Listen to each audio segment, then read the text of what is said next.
उस भारत माता के देश में जहां हर एक व्यक्ति के जीवन के साथ अत्याचार हो रहा है।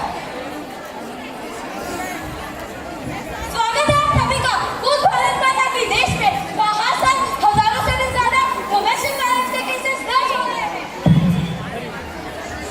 स्वागत है आप सभी का उस भारत माता के देश में जहां हर पॉलिटिशियन सोचता तो है पर करता कुछ नहीं।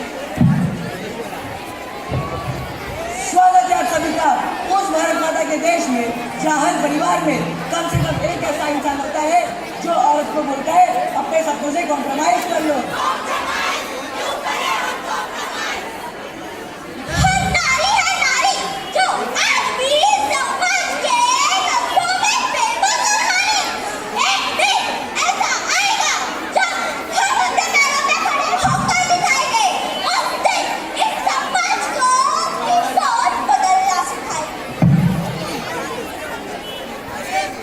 समाज कोई नहीं तुम्हारी पड़ी तो तुम सबकी सोच बदलने पर क्यों हो अड़ी? ऐसा ही होता आया है, ऐसा ही होता रहेगा। महिलाओं के बारे में समाज की सोच कभी नहीं बदलेगी।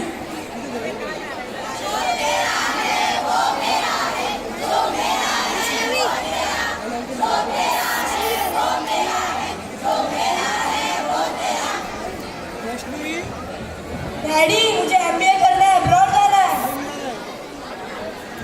डैडी मुझे भी एमबीए करने अब्रॉड जाना है। अरे बेटा अब्रॉड जाके करोगी क्या? 40 लाख का खर्चा आएगा। फिर तू वहां से आएगी तो तेरा रिश्ता तय हो जाएगा। फिर तू शादी करके अपने ससुराल चले जाएगी।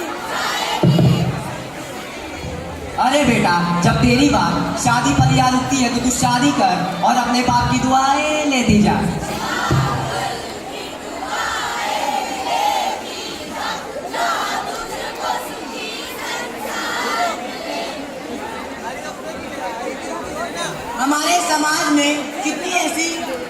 हमारे समाज में हर औरत को अपना निर्णय लेने का पूरा अधिकार है, मगर फिर भी ज्यादातर औरतें हाउसवाइफ हैं। अपनी मर्जी से नहीं, दूसरों के दबाव में आकर, आप जैसे लोगों के दबाव में आकर, क्योंकि घर वाले खुद उनसे कहते हैं कि बेटा थोड़ा कॉम्प्रोमाइज कर लो।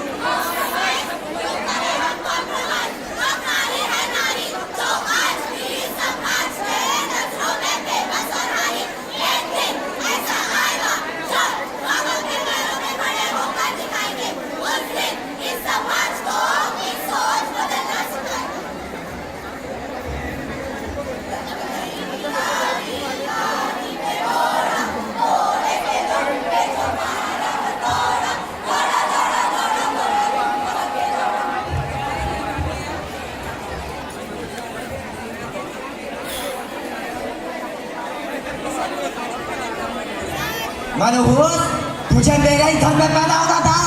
आज तो तुझसे छुटकारा पाकर रहूंगा।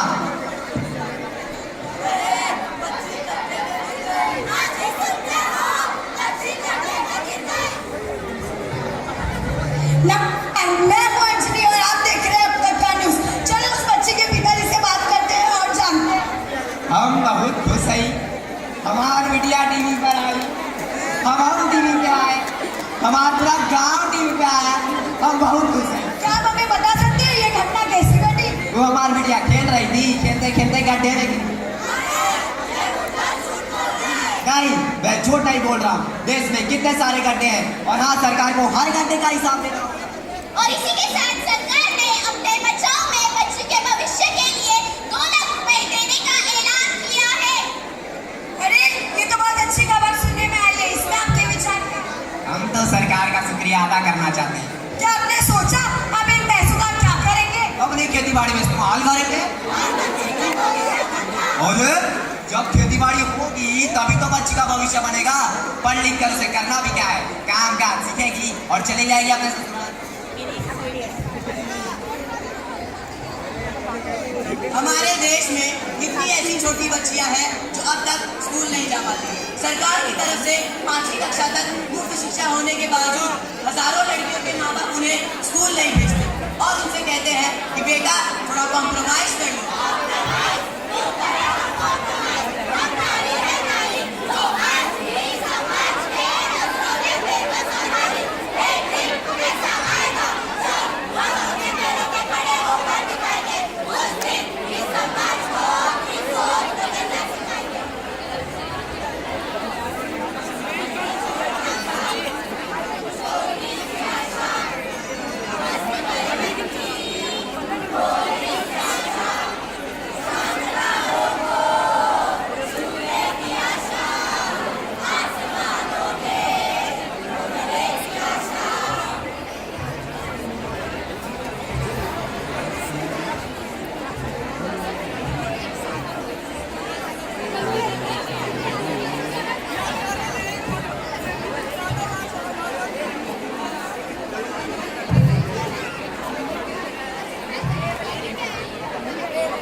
छोटे कपड़े भी पहन रखे थे।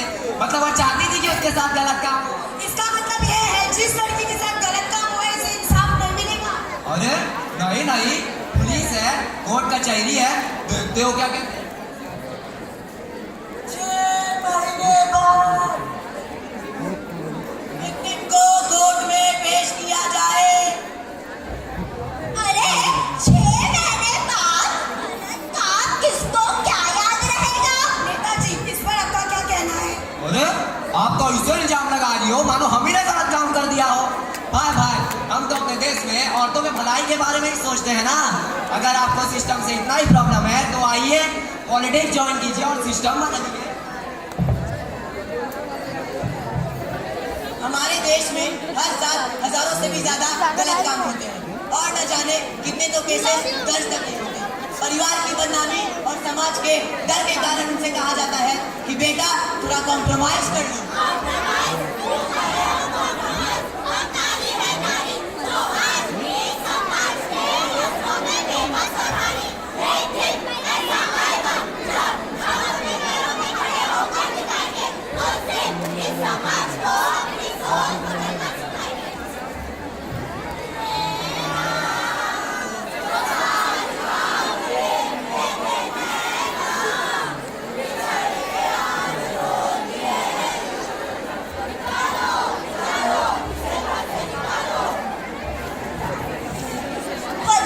पता है, शादी के 2 साल बाद भी कुछ नहीं हुआ, इसीलिए घर से निकाल दिया होगा। नहीं माँ, ऐसा कुछ नहीं था। वो लोग रोज मुझे मारते थे, दहेज ना देने की वजह से मुझे जलाने की भी धमकियाँ देते थे। आज के बाद मैं उस घर में फिर से कभी नहीं जाऊंगी। तो नहीं गई तो सारा गांव क्या कहेगा? समाज क्या कहेगा?